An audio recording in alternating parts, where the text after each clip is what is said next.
Hello peeps and welcome back to Big Deck Playa with me, Matt Sparks. On today's show we're taking a look at a Paladin deck. This was posted on Hearthstone by Eightlimb and is called the Aggro Paladin. Okay, so here we are. This is the deck.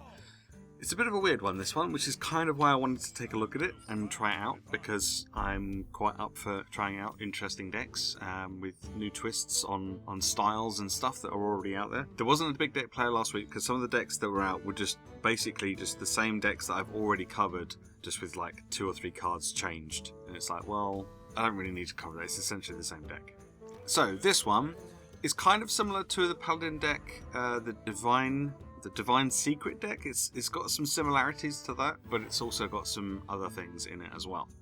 So to start off at the top, we have 2 Abusive Sergeants. I think we all know what Abusive Sergeants do now. It gives a minion an extra 2 attack for that turn, which is quite nice. Good for trading up, which is always good. Getting value out of your minions is always good. There's not a huge amount of like straight up removal in this deck, so that can be particularly useful. We have 1 Argent Squire, so we get a Divine Shield 1/1, this combos quite nicely with the Abusive Sergeant because then it does 3 attack and it has the Divine Shield, which means it stays alive for the following turn. We have 2 Selfless Heroes. This is one of the new cards that were introduced with Whispers of the Old Gods. So when this minion dies, its Death Rattle gives another minion a Divine Shield. At 2 mana, we have 2 Argent Protectors. So on the battle guide, these give minions Divine Shields. So you can kind of see a bit of a theme here with the Divine Shields, perhaps. I think that's probably the way to go with Paladin, especially early game, because it makes your minions very sticky and very difficult to get rid of. Also at 2 mana, we have an Equality, changing the health of all minions to 1. This is another Death Rattle card, because as I mentioned, it is an Aggro deck. Death Rattles are quite important. So this one will draw you a card. So getting these ones out fairly early is quite important. You don't have a huge amount of card draw in this deck, and sometimes it's a problem, depending on how your card draw goes, because, you know, it's Hearthstone, so your card draw is completely random, so you can't guarantee that you're going to get any of these cards in your starting hand. Or in the first few turns after you start the game. At 3 mana we have an Aldor Peacekeeper, just a 1, and this changes an enemy's minion's attack to 1, so this can be particularly good if you haven't been able to get rid of something that's been getting buffed, like a Mana Worm, and you want to take it down, or maybe a Tunnel Trog, depending if you're up against a Shaman or what. Also at 3 mana we have a Divine Favor, so this is kind of like your other option for card draw. The problem that I've had with Divine Favor is that I've been coming up a lot against other aggro decks, and quite often those decks don't have a lot of cards, and you'll have more cards in your hand than they will, which renders Divine Favor completely useless. It's a bit of a tough one to choose. If you get Loot Hoarders in your mulligan, like when you're starting hand, if you have a Loot Hoarder or maybe 2 Loot Hoarders in your starting hand, then you won't need Divine Favor to begin with. But if you don't have any Loot Hoarders, it might be worth trying to get Divine Favor early. As long as you get like 2 cards, an Arcane Intellect for a mage would be 3 mana for 2 cards. So that's the way I look at it. If you can get at least 2 cards, then you know you're doing okay. If you can get 3, even better, and anything more than that is just fantastic. Also at 3 mana we have 2 Rallying Blades, so these will buff any minions you have on your board that have Divine Shield. It'll give them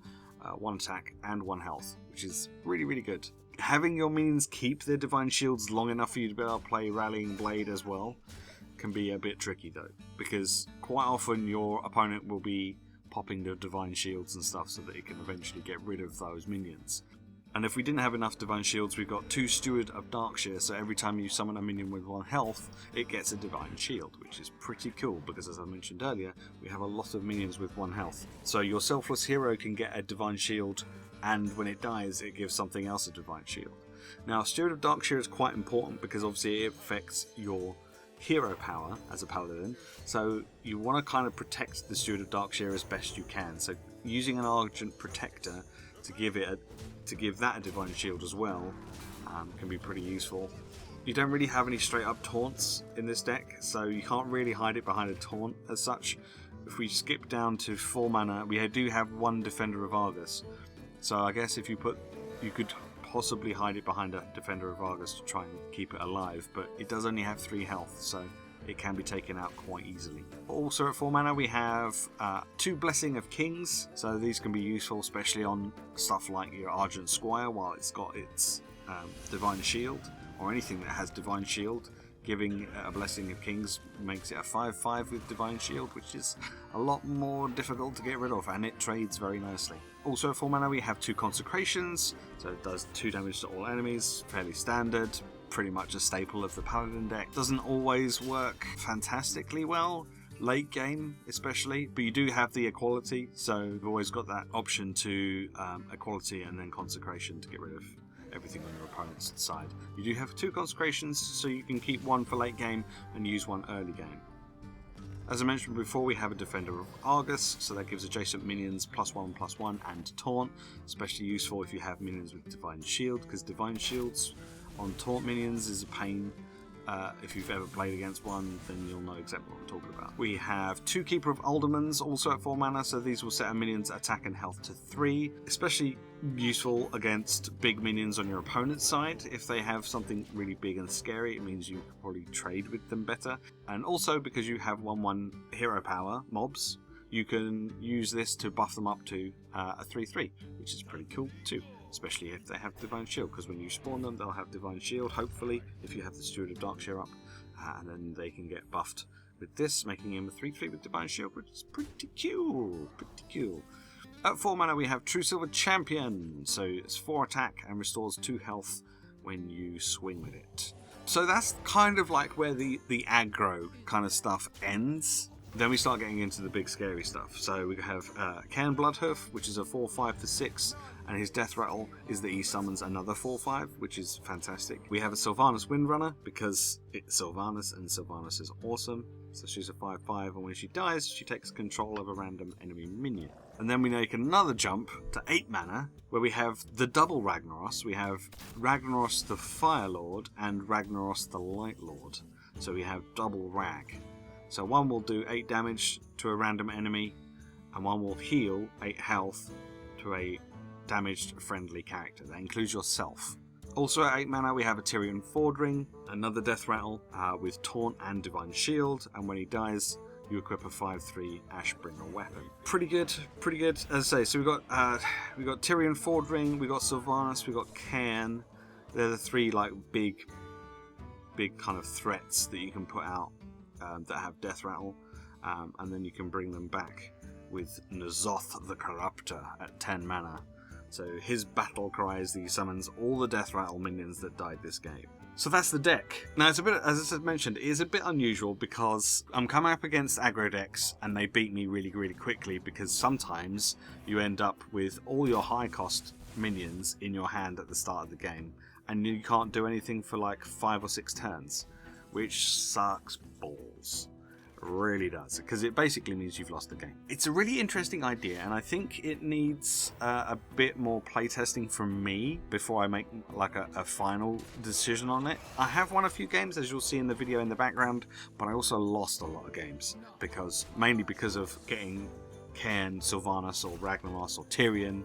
Like if you draw them in the first like few turns, there's not enough removal. It's not like a control deck, like a warrior control deck used to work, where you'd have lots of removal and in the late game you just churn out all the big legendaries and big scary monsters to finish off your opponent. It's kind of like a mix of those two. When it works fantastically, but it doesn't always work, and that's kind of the problem that I've been having. It might just be that I've just been having really bad luck with my card draw. You might have much better luck with your card draw than I do when trying this deck out.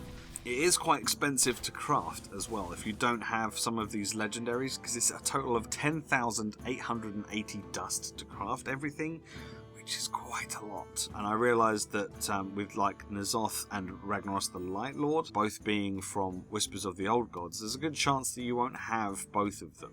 I'm still kind of on the fence as far as this deck is concerned. I kind of like it, I like the idea of playing it, but in practice it just hasn't been doing quite as well as I'd had hoped, but that's probably just down to really bad luck with my card draw. Let me know how you get on if you do try this deck out, and be sure to follow the link in the description, which will take you to Hearthstone, so you can go and check out this guy Eightlimb who posted it. If you like this deck, make sure he gets a thumb up or a plus rating on Hearthstone. Give me the thumb up if you like this deck. And yeah, I hope to see you again very soon for another Big Deck Player. Thanks very much for watching. I'll see you next time.